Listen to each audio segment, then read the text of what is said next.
Kau mungkin berpikir tempat ini hanya rumah kosong tua.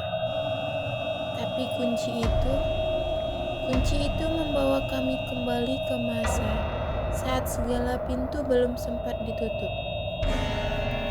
Jam di lorong berdetak berat. Angka 3 nyaris samar di bawah lapisan debu yang menebal. Dinding mengelupas. Lantai menderit di tiap langkah. Gadis bernama Naya berdiri di tengah lorong. Tangannya menggenggam sebuah buku lusuh. Sampulnya kehijauan seperti bertutup lumut. Dan di dalam terselip sebuah kunci tua dari kuningan. Di baliknya, samar dalam bayangan, sesosok wanita berjubah hitam berdiri diam, nyaris menyatu dengan dinding lorong yang rentang. Naya tidak melihat belum hari ini adalah hari kelima ia dan adiknya Raka tiba di rumah warisan nenek mereka yang telah meninggal secara misterius. Rumah tua ini berdiri terpencil di pinggir hutan dengan lorong-lorong panjang yang tak masuk akal.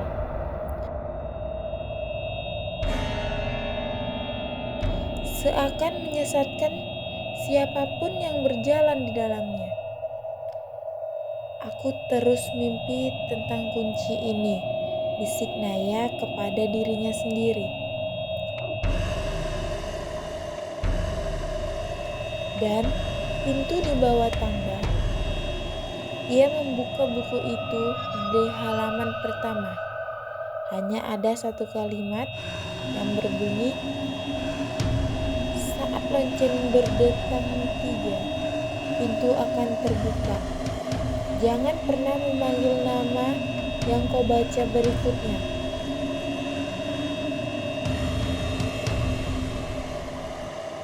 Naya menoleh. Jam dinding berdetak. Detak ketiga pun datang.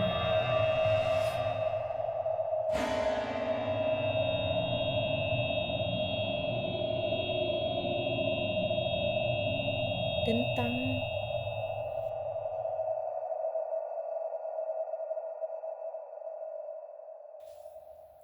Lorong bergetar. Suara langkah berat terdengar dari arah dapur.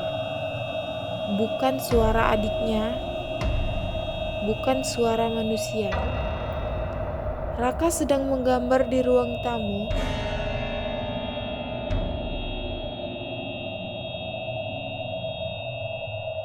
Ketika ia mendengar suara pintu terbuka.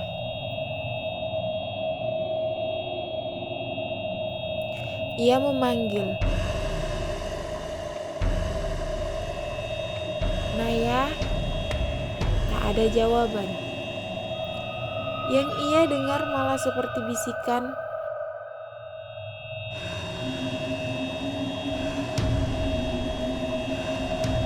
menyebut namanya.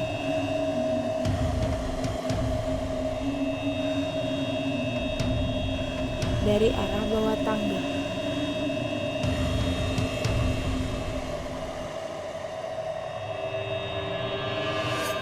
Tangga itu sudah bertahun-tahun ditutup papan, tapi sekarang papan-papan itu terbuka. Dan kunci tadinya ada pada buku di tangan Naya kini menggantung di sana. Seakan sudah lama menunggu digunakan. Kenapa bisa ada pintu di sana? Pikir Raka.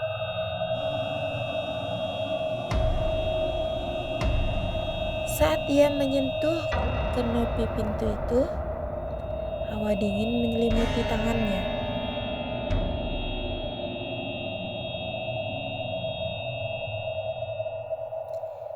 Ia merasa disentuh oleh tangan yang sangat dingin, berair dan bergerak. Tepat saat itu, Naya muncul dengan tatapan kosong. "Jangan buka pintunya, Rak." Tapi itu terlambat. Pintu itu terbuka pelan dengan sendirinya, memperlihatkan lorong lain, lebih gelap, lebih panjang, dan ada suara napas atau isak tangis dari ujung lorong itu.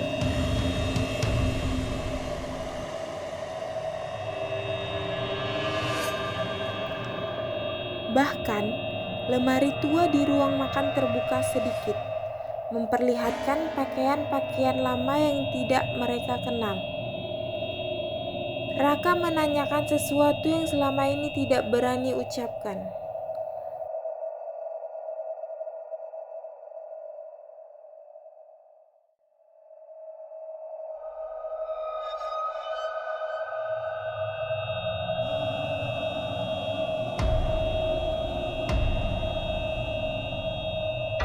"Kamu yakin rumah ini warisan nenek kita ya?" Naya terdiam.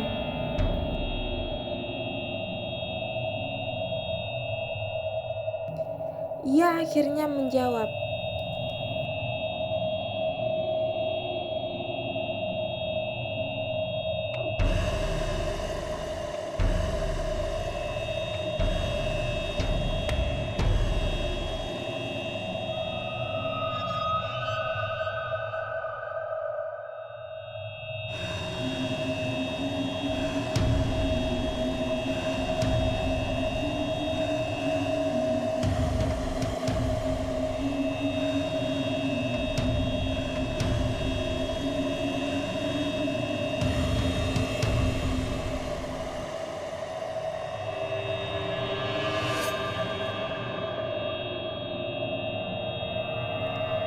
"Nenek memang pernah tinggal di sini."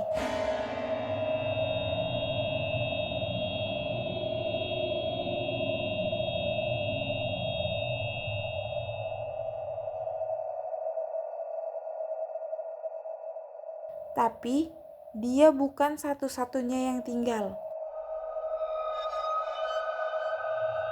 Dan kini yang lain sedang terbangun kembali. Pagi itu, Naya mencoba menggambar denah rumah untuk memahami lorong-lorongnya. Tapi denah yang ia buat berubah tiap mereka berjalan. Raka berkata, "Baru saja aku berjalan lurus, kenapa sekarang malah kembali ke tempat yang sama?" Rumah itu berubah.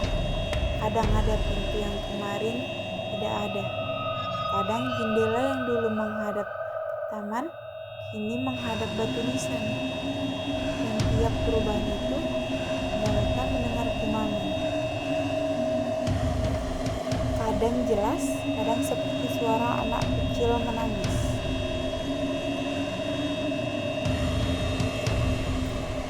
Sampai suatu saat,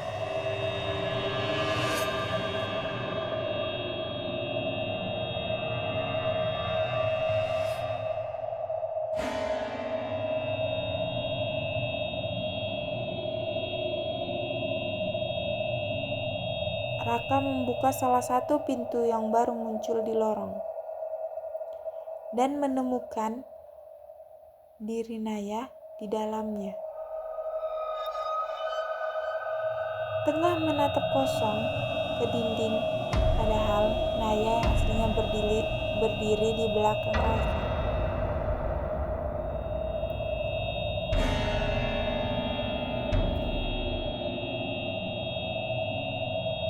Lorong gelap di balik pintu bawah tangga seolah hidup. Cahaya dari lampu gantung di ruang tamu tidak bisa menembus kegelapan itu. Hanya angin yang keluar dari dalam, membawa aroma besi karat dan tanah basah. Naya menarik tangan Raka. "Kita harus menutupnya." Namun, saat itu juga, cermin di ujung ruang tamu yang selama ini tertutup kain putih jatuh dengan suara keras. Kainnya terbuka dan di dalamnya pantulannya tidak ada mereka berdua. Yang ada hanya sosok wanita berambut panjang, berdiri sendirian, menatap keluar dari balik cermin, seolah ruangan yang ada di dalamnya berbeda. Naya mendekat di cermin itu. Wanita dalam bayangan menyentuh permukaan kaca. Dari sisi dalam, ia menunjuk ke arah tangan Naya. Tiba-tiba, halaman buku itu terbuka sendiri. Angin meniupnya cepat hingga berhenti di satu halaman kosong. Kemudian, tulisan muncul sendiri, seolah ditulis tangan oleh seorang yang tak terlihat. Jangan pecahkan cermin. Dia yang ada di dalam ingin keluar, dan dia bukan manusia lagi. Raka menarik Naya, tapi cermin itu retak dari dalam. Seketika retakan membentuk pola seperti wajah, dan wajah itu bergerak. Malah itu mereka berdua tidur di kamar yang sama. Dengan lampu menyala dan kursi mengganjal pintu, tapi jam dinding tetap berdentang tiap jam 3 pagi. Di luar kamar, langkah-langkah terdengar dari lantai atas. Padahal tak ada siapa-siapa selain mereka. Di pagi hari, mereka menemukan cap tangan penuh lumpur di seluruh dinding. Seakan seseorang atau sesuatu berusaha keluar dari dalam dinding itu. Naya menariknya keluar, tapi sosok di dalam itu tetap berdiri, lalu tersenyum, memperlihatkan gigi-gigi yang sangat panjang dan hitam. Halaman-halaman buku yang dibawa Naya semakin terisi sendiri. Mereka duduk di bawah cahaya lilin, membaca. Dulu ada keluarga yang tinggal di rumah ini, tapi mereka semua lenyap tanpa jejak.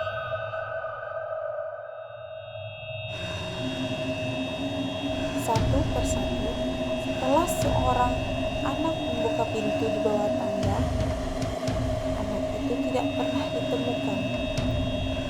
Hanya kuncinya yang kembali sendiri ke rumah. Rumah ini bukan tempat tinggal. Ini penjara. Dan ada yang mencoba keluar. Naya sadar, buku ini bukan buku biasa. Ini buku pencatat kejadian.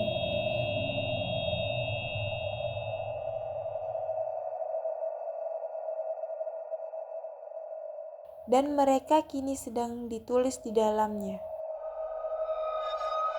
Raka bertanya, kalau ini penjara, siapa penjaganya? Naya menatap cermin retak di lorong.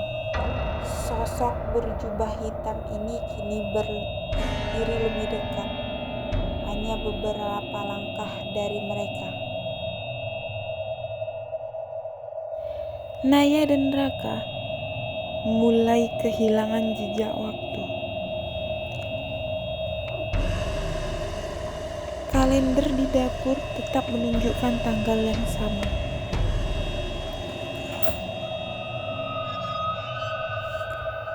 Meski malam sudah datang dan pergi, dinding suara detakan jam masih berdentang 3 kali setiap dini hari.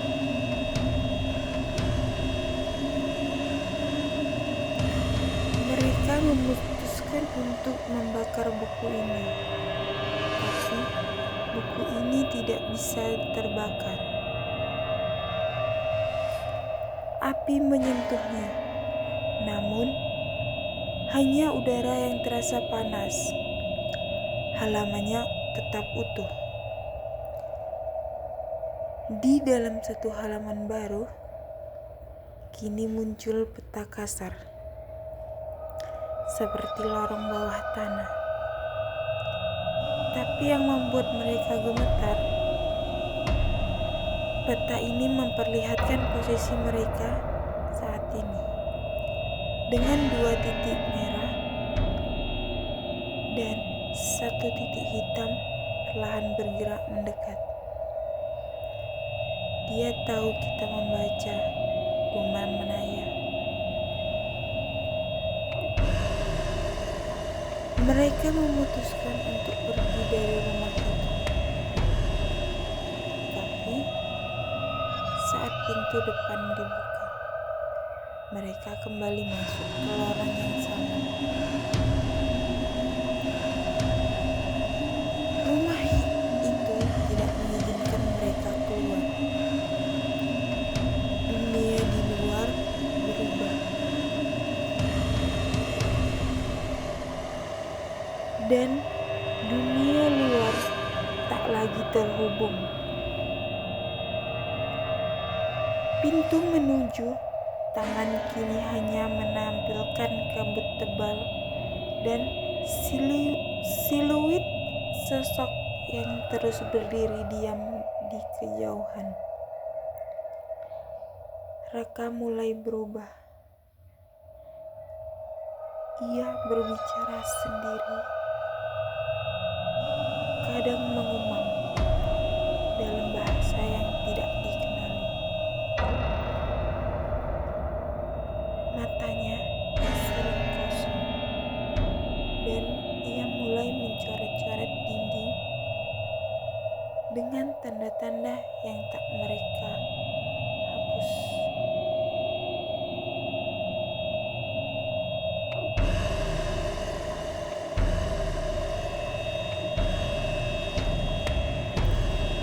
Lalu, pada suatu malam, Naya bangun dan tidak menemukan adiknya. Tapi di buku itu, halaman terakhir kini bertuliskan, yang membuka pintu harus menggantikan penjaga lama. Naya terbangun dengan rasa nyeri di pelipis. Lilin di kamarnya sudah padam. Padahal ia mengingat jelas menyalakannya sebelum tidur.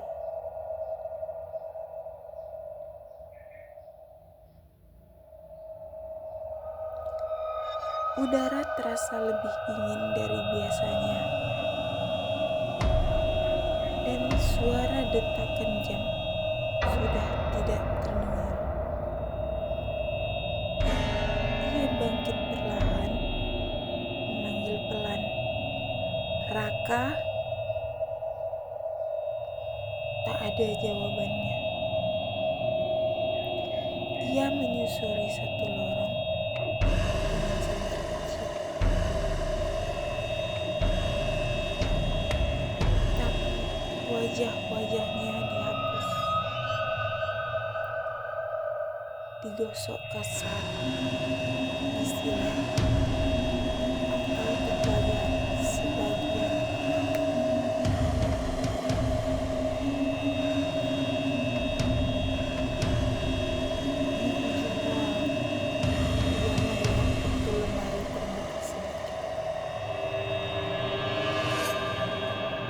Dari celahnya tergantung sebuah cermin kecil yang retak.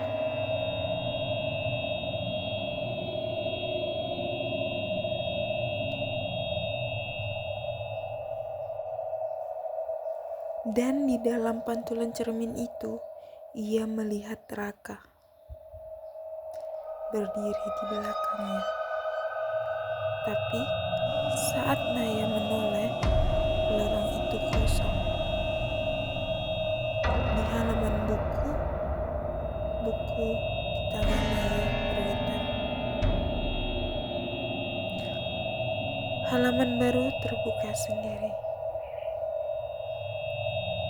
Tintanya menulis sendiri dengan goresan cepat.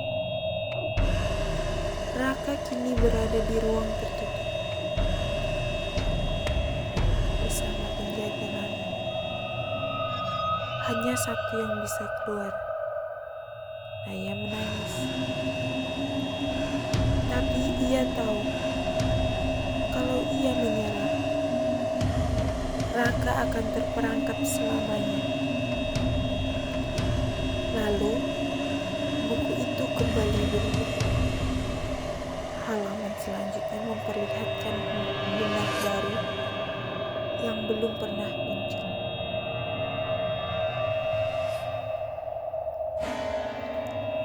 Di tengahnya tertulis, ruang tertutup hanya bisa dibuka dengan darah keluarga. Tangan Naya bergetar. Tapi ia tahu maksud tulisan itu.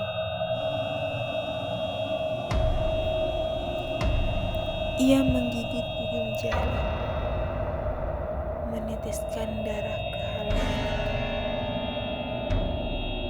Seketika, udara di sekelilingnya menderu. Dinding-dinding rumah bergetar. Cahaya padam. Dan dari balik tangga, pintu baru berisi lorong merah tua seperti daging hidup. Berdenyut perlahan seperti nafas. Ruang tertutup. Naya melangkah masuk. Udara di dalam terasa berat dan melekat. Dinding seperti basah. Dan suara-suara berbisik menggema dari setiap arah.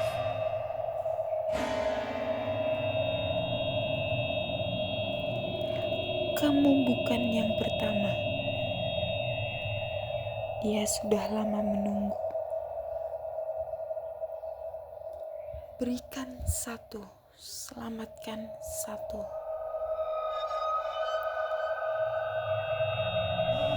Di tengah ruangan ada kursi tua, dan di atasnya duduk seorang anak kecil seperti Raka, tetapi wajahnya tidak jelas, seolah terus berubah. Di sebelahnya berdiri wanita berjubah hitam, matanya kosong, kulitnya pucat seperti lilin, dan tangan panjangnya memegang cermin kecil. Aku hanya penjaga, bisik wanita itu. Setiap penjaga harus diganti. Pilih dia atau kamu. Raka menoleh perlahan. Matanya berlinang. Tapi mulutnya tidak bisa bicara. Ada bekas jahitan di bibirnya, seperti ditutup paksa. Dan Naya pun menangis. Ia ingin berteriak, tapi tak ada suara keluar dari mulutnya. Buku di tangannya menyala pelan, dan kalimat muncul.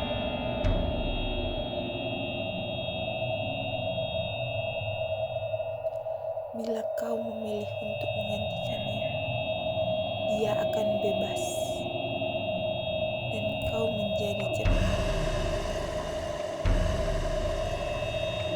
Naya mendekat.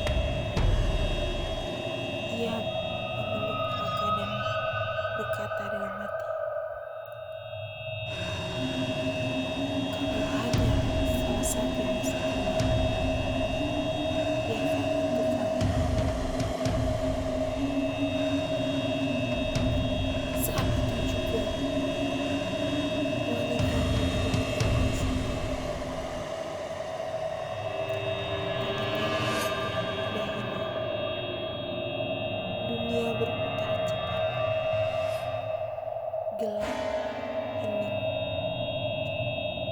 Dan pada keesokan paginya, Raka terbangun di ruang tamu.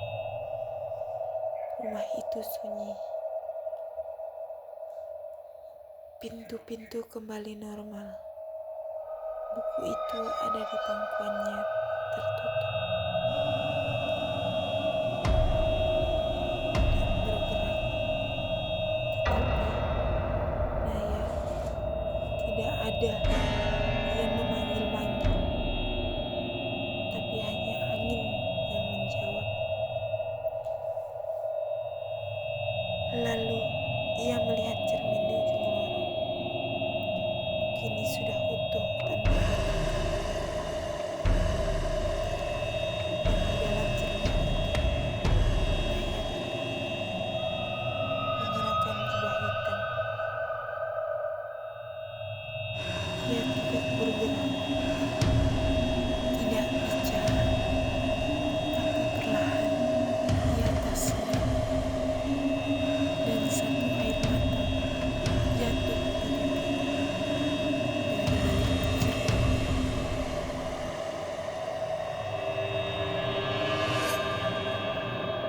Setiap penjaga harus diganti. Dan 15 tahun kemudian, Raka kini berusia 25 tahun. Ia jarang tidur nyenyak. Sejak malam itu, orang-orang menganggap Naya hilang begitu saja. Dan rumah itu disebut angker.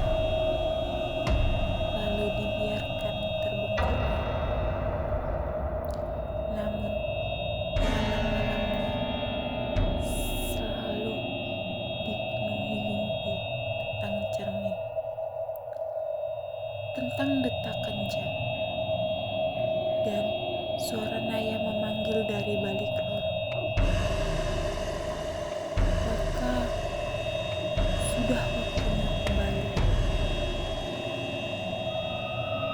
Hari itu, ia berdiri di depan rumah tuan neneknya.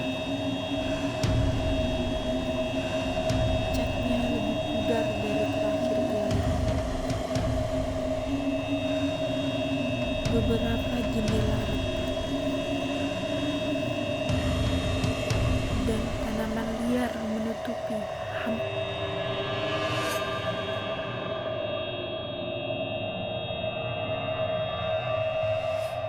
seluruh perkarangan.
Tapi anehnya,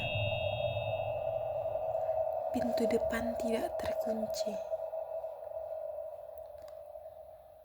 Saat ia masuk, bau besi karat dan tanah basah menyergap. Jam tua masih tergantung. Jarumnya rusak, tapi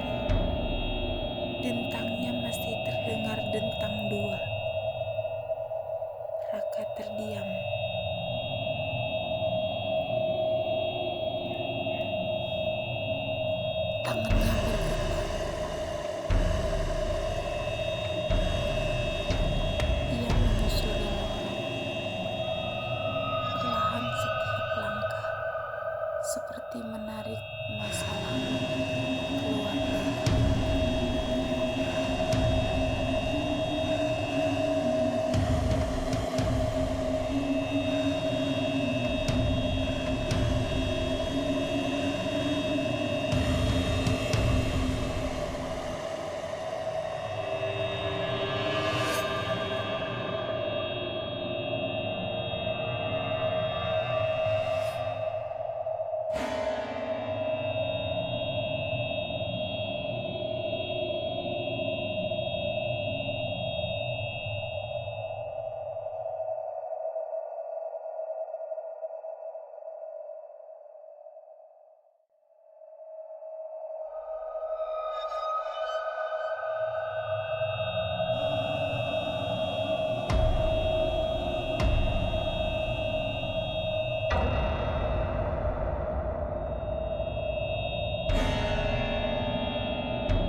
Di belakang pantulan itu samar ada Naya masih berdiri di tempat yang sama,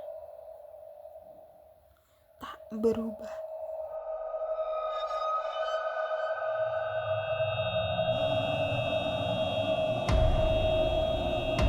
Matanya berkaca-kaca. Raka berlutut di depan cermin. Naya, aku di sini. Naya membuka mulutnya. Tidak terdengar suara. Dia menunjuk ke lantai. Dan di bawah karpet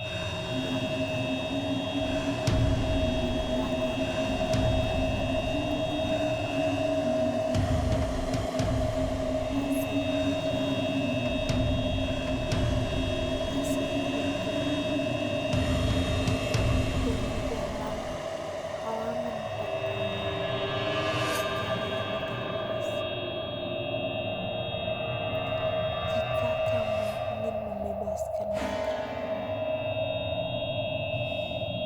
kamu harus menjadi bagian dari kisah ini lagi.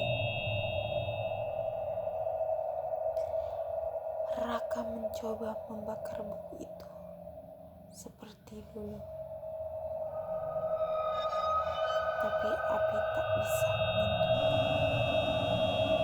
Ia membaca halaman-halaman berikutnya.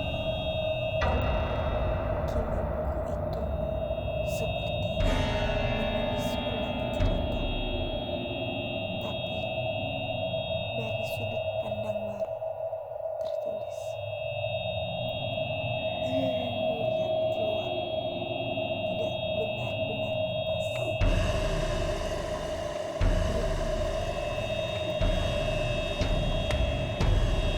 Tiba-tiba dari lantai atas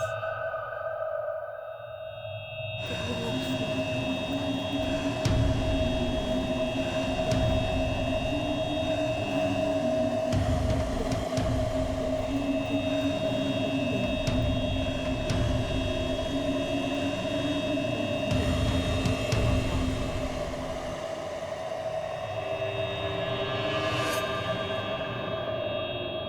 cermin di depannya bergetar.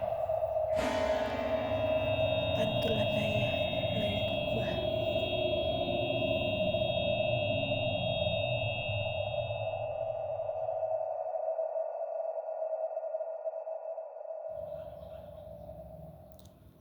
Pantulannya Naya mulai berubah. Matanya membesar, mulutnya terbuka lebar, dan di balik cermin muncul tangan putih pucat yang mulai menekan permukaannya dari dalam. Raka mundur, tetapi buku di tangannya membuka sendiri halaman baru. Tulisannya muncul perlahan. Jika kau tidak jadi penjaga, siapa yang akan memiliki semua harta?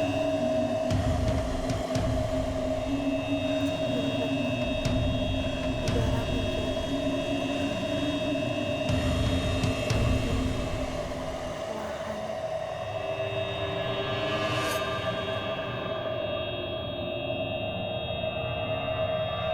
Lorong mulai berubah, memanjang, berputar, seperti menelan seluruh rumah. Dan sosok-sosok lain mulai terlihat semar di balik cermin. Bukan hanya ada banyak bejat-bejat anak-anak, orang tua,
Sosok wanita berjubah hitam, anak kecil yang hilang, dan sesuatu yang tak pernah mereka lihat sebelumnya.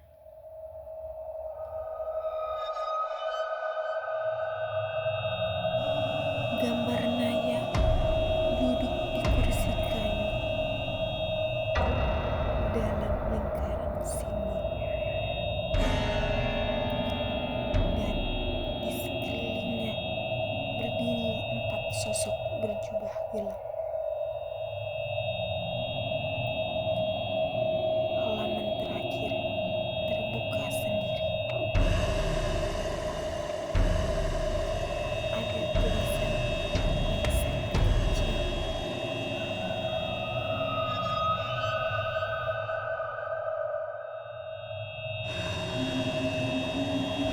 Jika kau ingin bebas membebaskan mata orang, kau harus menjadi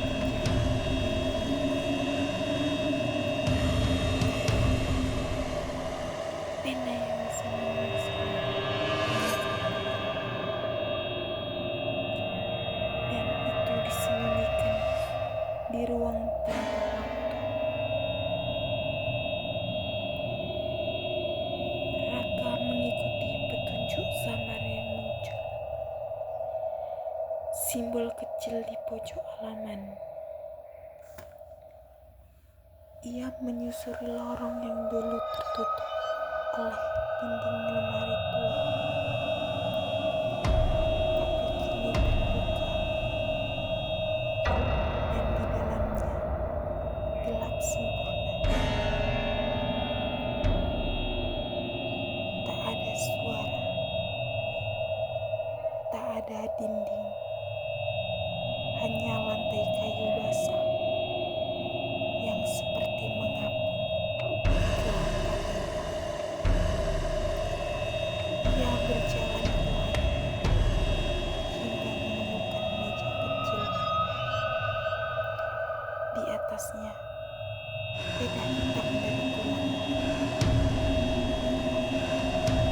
dan selembar kertas ungu yang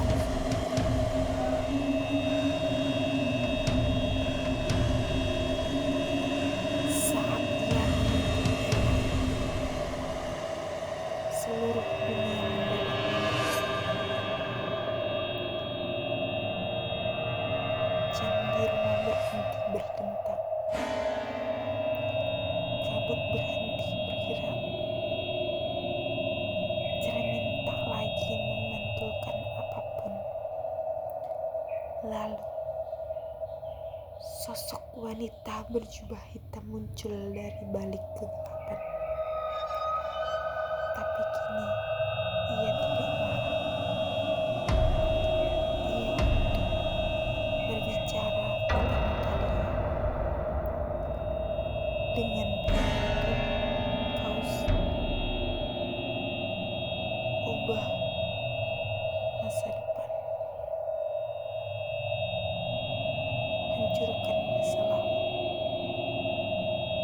Jika kau ingin layak kembali, maka seorang yang lain harus hilang.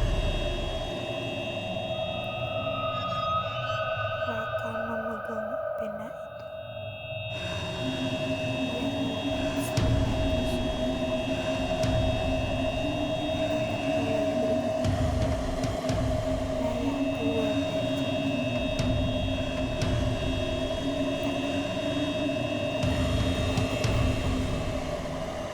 Cahaya menyilaukan meledak di sekelilingnya. Cermin di rumah itu pecah. Naya jatuh ke lantai ruang tamu. Terengah-engah hidup kembali. Tapi ia sendiri. Buku di meja kini tertutup. Dan ketika ia membukanya,